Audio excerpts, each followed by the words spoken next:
Students, welcome to my channel Kadam classes. तुमचं सगळ्यांचं माझ्या चॅनलवरती स्वागत आहे. Yesterday we started standard 9th lesson number 1 laws of motion. आपण काल नवीचा lesson number 1 laws of motion म्हणजेच गतीचे नियम हा लेसन चालू केला होता. त्याच्यामध्ये आपण काल डिस्टन्स, डिस्प्लेसमेंट, स्पीड, व्हेलॉसिटी या सगळ्याचा स्टडी केला. Today I am going to explain uniform motion, non-uniform motion and acceleration. आज आपण uniform motion म्हणजे काय, non-uniform motion म्हणजे काय, acceleration याचा स्टडी करणार आहे. First one is a uniform motion. Uniform motion म्हणजे काय? Uniform motion is the motion in which a body covers equal distances in a very small equal intervals of a time. Uniform motion म्हणजे काय? एक रेषीय गती. त्याच्यामध्ये uniform motion is a motion. Uniform motion ही अशी गती आहे जी in which a body covers, त्याच्यामध्ये बॉडी किंवा तो ऑब्जेक्ट कव्हर करतो काय?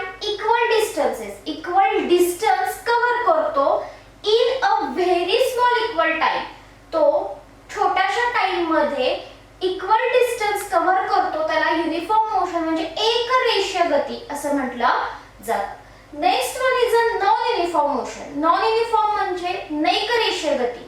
Non uniform motion is the motion. Non uniform motion हे असं मोशन आहे in which a body covers, याच्यामध्ये बॉडी कव्हर करते काय? Unequal distance. ज्याच्यामध्ये इक्वल डिस्टन्स नाही, इक्वल डिस्टन्स कोण कॅरी करतं?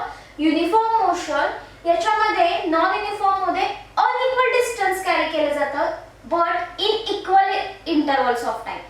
इक्वल टाइम मध्ये अनइक्वल डिस्टन्स कॅरी केलं जातं, त्याला नॉन युनिफॉर्म मोशन म्हणतात. आणि इक्वल डिस्टन्स इक्वल टाइम मध्ये कॅरी केलं जातं, त्याला युनिफॉर्म मोशन असं म्हटलं जातं. Next one is acceleration. नंतर आपण बघणार आहे acceleration. What is mean by acceleration? Acceleration is the rate of change of velocity with respect to time. Acceleration म्हणजे velocity मध्ये चेंज होणे, त्याला acceleration असं म्हटलं जातं. Acceleration is equal to change in velocity upon time. Acceleration आपल्याला काढायचं असेल तर फॉर्म्युला आहे change in velocity. velocity मध्ये जो चेंज झाला upon time. आता initial velocity denoted as u, final velocity denoted as v. आपण इनिशियल वेलोसिटी जी आहे ती u नी दाखवतो, दर्शवतो. फायनल वेलोसिटी जी आहे ती v नी दर्शवतो. ॲक्सिलरेशन म्हणजे small a. Acceleration denoted as a. Acceleration a is equal to final velocity. Final velocity minus initial velocity. Final velocity आपण कशाने डिनोट केलेली आहे? v नी. आणि इनिशियल वेलोसिटी आपण डिनोट केली आहे u नी. Final velocity minus initial velocity upon time. Therefore, A is equal to v minus u upon t. हा फॉर्म्युला आहे ॲक्सिलरेशनचा. ओके. Then uniform acceleration. आपण आता युनिफॉर्म मोशन बघितलं होतं, त्याचप्रमाणे युनिफॉर्म ॲक्सिलरेशन आहे आणि नॉन युनिफॉर्म ॲक्सिलरेशन आहे. युनिफॉर्म ॲक्सिलरेशन म्हणजे काय? त्याच्यामध्ये इक्वल अमाउंट आहे आणि इक्वल टाइम आहे. Equal amount and equal time, त्याला आपण युनिफॉर्म ॲक्सिलरेशन म्हणतो. आणि unequal amount but equal time मग सारखंच आहे. अनइक्वल अमाउंट आहे पण इक्वल टाइम आहे, त्याला आपण नॉन युनिफॉर्म ॲक्सिलरेशन असं म्हणतो. In acceleration there are 3 types: positive acceleration, negative acceleration and zero acceleration. Acceleration मध्ये 3 टाइप आहेत. First one is a positive acceleration. Positive acceleration म्हणजे काय? When the velocity of the body increases with the time, its acceleration is positive. कधी होतं positive acceleration? जेव्हा velocity जी आहे ती increase होते टाइम नुसार, तेव्हा पॉझिटिव्ह ॲक्सिलरेशन होतं. Next one is a negative acceleration.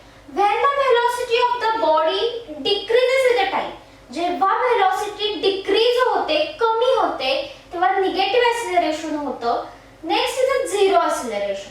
If the velocity is uniform, velocity uniform आहे म्हणजे स्पीड जो आहे तो कॉन्स्टंट असतो, तेव्हा ॲक्सिलरेशन जे असतं ते झिरो असतं. Next one is a equation of motion. आपण नंतर बघणार आहोत, इक्वेशन्स बघणार आहोत काही मोशनचे. त्याच्यामध्ये first one is a velocity time relation. आपण व्हेलॉसिटी आणि टाइमचं रिलेशन कशा पद्धतीने आहे ते बघणार आहे. त्याच्यासाठी आपण एक ग्राफ घेतलाय. ग्राफवर आपण काही पॉइंट्स टाकलेले आहेत. एक्स वाय हा ग्राफ आहे आपला. a is equal to change in velocity. आपण मगाशी बघितलं होतं ऍक्सिलरेशनचा फॉर्म्युला. a म्हणजे आपलं ऍक्सिलरेशन आहे. Change in a velocity upon time. याच्यामध्ये चेंज इन व्हेलॉसिटी जे पॉइंट आहे तो आहे a b. व्हेलॉसिटी आहे ही a b upon t. a b is equal to a t. change in velocity is equal to acceleration and time. AB is equal to AT. Then BE आपण घेतलेला आहे BE. BE जो आहे तो final velocity आहे आपली ही. Final velocity is equal to BA is equal to AE. BE जी आहे ती आपली फायनल वेलोसिटी आहे. फायनल वेलोसिटी आपण V ने डिनोट करतो.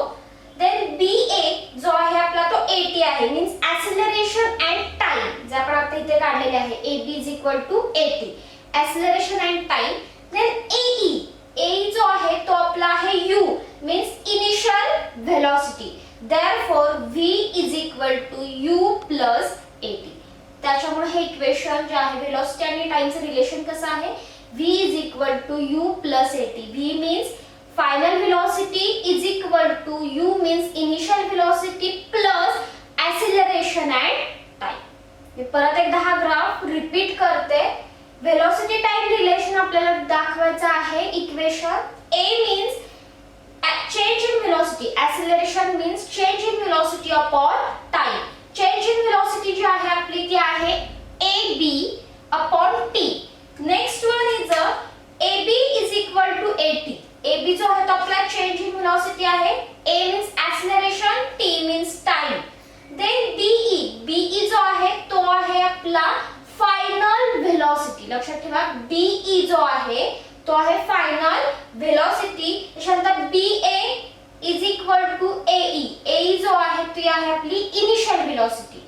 Therefore BA plus DO means initial velocity. Therefore BE जो आहे ती आपली काय आहे final velocity. Therefore V is equal to BA आपण काढलेला आहे acceleration and time plus AE. AE जो आहे आपला तो इनिशियल वेलोसिटी आहे means U. Therefore V is equal to U plus AT. हे टाइम वेलोसिटी आणि टाइमचं रिलेशन आहे using a graph. Next one is a displacement time relation. आपण जे पुढचं रिलेशन बघणार आहे ते म्हणजे डिस्प्लेसमेंट आणि टाइम रिलेशन. त्याच्यामध्ये तोच ग्राफ आहे जो मगाशी आपण डिस्टन्स आणि टाइम रिलेशन साठी व्हेलॉसिटी आणि टाइम रिलेशन साठी काढला होता. त्याच्यामध्ये distance covered in time denoted as T. Distance जो आहे ते आपण टी ने डिनोट करतोय. Area enclosed within ODBE. आता हा जो आहे ODBE हा जो आहे तो आहे क्वाड्रिलॅटरल. काय आहे quadrilateral. Therefore S means area of quadrilateral ODBE. Area of rectangle. त्याच्यामध्ये रेक्टँगल तयार होतोय ODAE. हा रेक्टँगल आहे आयत प्लस एरिया ऑफ ट्रायंगल कुठला आहे DAB. एक रेक्टँगल आणि triangle. Area of rectangle OE into OD plus area of triangle means half DA into AB. आपण फॉर्म्युला मध्ये या व्हॅल्यू घातलेल्या आहेत. त्याच्यानंतर OD म्हणजे काय आहे U.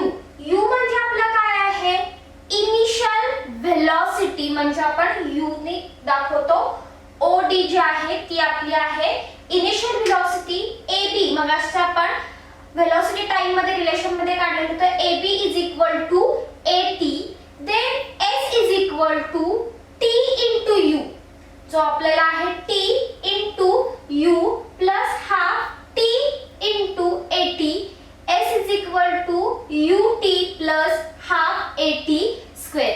हे आपलं डिस्प्लेसमेंट आणि टाइमचं रिलेशन आहे. ओके. U means जे मगाशी मी सांगितलेलं होतं U means initial velocity, T means time, A means acceleration and T means time square. Okay. अशा पद्धतीने हे डिस्प्लेसमेंट आणि टाइमचं रिलेशन आहे. नेक्स्ट इक्वेशन आपण बघणार आहोत डिस्प्लेसमेंट व्हेलॉसिटी रिलेशन. डिस्प्लेसमेंट आणि व्हेलॉसिटीचं रिलेशन कसं आहे आपण याच्यामध्ये बघणार आहोत. S is equal to area of trapezium ODBE. ODBE हा जो ट्रॅपिझम आहे त्याच्या फॉर्म्युल्यामध्ये, त्याचा एरियाचा फॉर्म्युल्यामध्ये आपण त्या व्हॅल्यू घालणार आहोत. Half BE plus OE into OE. आता BE म्हणजे काय, OD म्हणजे काय आहे first. Now OD is equal to U. U means initial velocity. BE जो आहे आपला तो आहे final velocity means V. OE जे आहे ते आपला आहे टाइम आहे. Okay, therefore S is equal to half, फॉर्म्युलामध्ये हाफ V जो आहे B त्याची व्हॅल्यू आहे V म्हणजे final velocity plus U means initial velocity into time. Now A is equal to means acceleration is equal to V minus U upon T means T is equal to V minus U upon acceleration. हे आपलं second equation आहे. आता हे जे दोन equation मिळालेले आहेत आपल्याला, first one is a half in bracket V means final velocity minus plus initial velocity into time, and second जो आपल्याला मिळालेला आहे time is equal to V minus U upon A. From equation 1 and 2 we have S is equal to half V plus U. आपल्याला जे मिळालेले आहे V half V plus U, and second one is a V minus U upon A. Therefore 2AS is equal to V square, double V आहे V square minus U square means we get the equation V square means final velocity is equal to initial velocity square plus 2AS. अशा पद्धतीने हे आपला displacement आणि व्हेलॉसिटीचं relation complete झालेलं आहे. अशा पद्धतीने आज आपण ॲक्सिलरेशन म्हणजे काय, uniform motion, non uniform motion, acceleration मध्ये 3 types, positive acceleration, negative acceleration, zero acceleration, त्याच पद्धतीने आपण रिलेशन बघितलेले आहे. Displacement velocity relation, velocity time relation, displacement time relation.